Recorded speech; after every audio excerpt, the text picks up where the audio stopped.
Hey,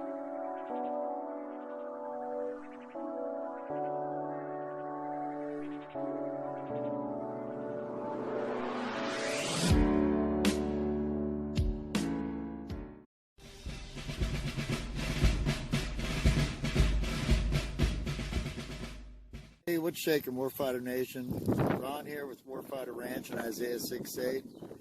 Today we're coming at you with FRAGO 3:2, Dangerous Prayers. You know, occasionally you hear me asking for prayers for our family. Like most of you, there's lots going on and we're all moving at the speed of life. Recently I posted one of my quotes regarding the topic of dangerous prayers. These quotes are just usually my 2 cents on how I see things.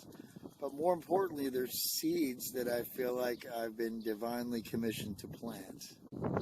So I plant it by hitting the send button, and off it goes. And what happens from there is between God and whomever He leads to it. In reality, 5 to 10 people usually see it in total, which isn't overly impressive, but it doesn't really bother me in the least. Like I said, God already knows what His plan is. Me, I'm more like on a need-to-know basis. Just like my dangerous prayer,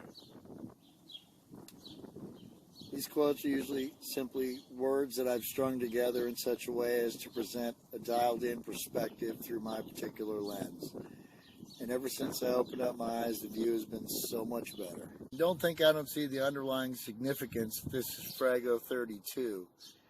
Yeah, God really does work in mysterious ways. Anyhow, when I originally posted the image you saw a minute ago, which I was originally saving for this message, well, I kind of feel like I jumped the gun unnecessarily, as I was going to offer it here for the first time. But the Holy Spirit led me, and so I followed it. Now, that being said, I have to take you back to how this all started a couple of weeks ago. I was reading a new Bible plan entitled Dangerous Prayers. The plan was to last for 1 week, but it would play out for much longer than that, and it is still up to this very moment. As I started the plan, it spoke of the safer prayers that most people pray regularly. We regularly thank God for our food, our clothing, shelter, families, and things of that nature. Things that you would typically be grateful for on any given day. Does that make sense? But this plan would go much deeper. I didn't know how deep until Wednesday of that week. It started to become a torrential rainstorm. It's only been 2 weeks since that day, and I'm thinking I should have invested in a kayak. Helen's mother began the first of 5 back-to-back ambulance trips to the hospital as of this moment. I started writing this in the hospital parking lot, just trying to get something done. Anything.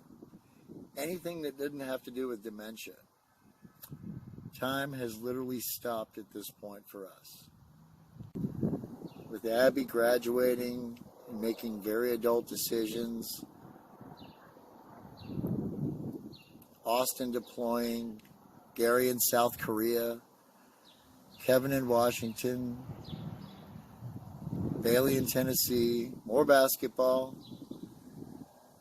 and, oh yeah, did I tell you, by the way, we're having our first large event at the end of the month, Warfighter Palooza. Everything comes to a head and hits the proverbial fan.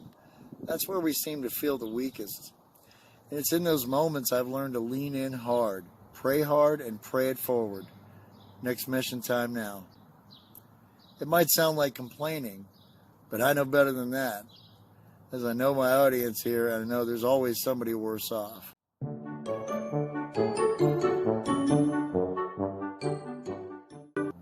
It's actually quite the opposite, because now my spiritual shoulders are a lot larger than they used to be. But even I am powerless to take away the sadness I see in my wife's eyes, with her fading memories of her mother become even more blurred. We get the biopsy results back in a couple of days, because they also found a mass on the upper side of her lung near her lymph node. The doctor says it's highly suggestive of lung cancer. That's a lot going on for one poor old lady. And out of 10 siblings, Helen, the third youngest, is most definitely the rock of the family. She always has been. It's times like this that make me incredibly aware of how blessed I am to have her as my rock. She is adorned in the armor of God. How do I know? Well, I don't know what else could have survived. Little Frog, 16 relatives living with us for a year, this, Hurricane Ron, and so many other deeply heart-wrenching situations. Even as much as I love her, I submit knowing that God can protect her far better than I ever could. Now back to those dangerous prayers. I love a good piece of irony. However, when it lands squarely in your fourth point of contact with no warning, it somehow takes the shine off of it a little bit. That notwithstanding, it made me actually aware that I was in the mix of all this now, and we would have to see it through to the end.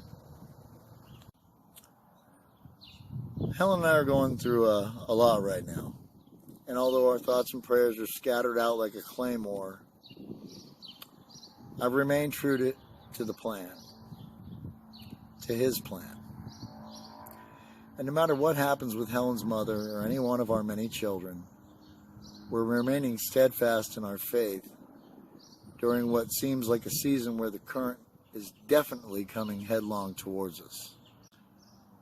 You know, I was looking at my notes here, and as I wrote this part of this message, Helen was upstairs doing a Facebook Messenger Live session with a chat she created for all the family that's dedicated specifically towards updates about her mom. What a great communication tool that can be. It can also be like herding cats. What a time to be alive. Damn, I sound old. And I'm not going to lie, I've been feeling it this last week or so. I can't remember which ambulance ride it was, because there have been so many, but a couple of days ago I woke up at 06, only to find Helen's mom wedged between her bed and the wall. She was basically stuck somewhere between a squat position and the iron chair. It did not look remotely comfortable. She said she'd been there for 2 hours. I immediately lifted her up into the bed, and in the process acquainted myself with why I don't do things like that anymore. I'm not remotely concerned about a sore back, but it does get in the way and slow me down sometimes. You got to do what you got to do. Before this last couple of weeks, Warfighter Palooza was a worrisome topic, but this puts things in a lot of perspective. I prayed some pretty dangerous prayers for sure, but it seems like the storm is starting to clear little by little. God's telling us that He's got this. I'm not saying that a ton of worrisome things will come your way or sad situations will befall you if you pray dangerous prayers, but take this lesson knowing full well going forward that if you're all in at the core of your heart, then know that the heat will turn up. The frequency of those other inbound rounds will crank up a notch, and you will also find more of Christ in you than you could have imagined.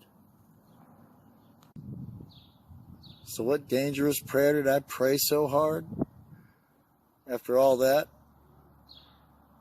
it was just 4 little words. Lord, please refine me.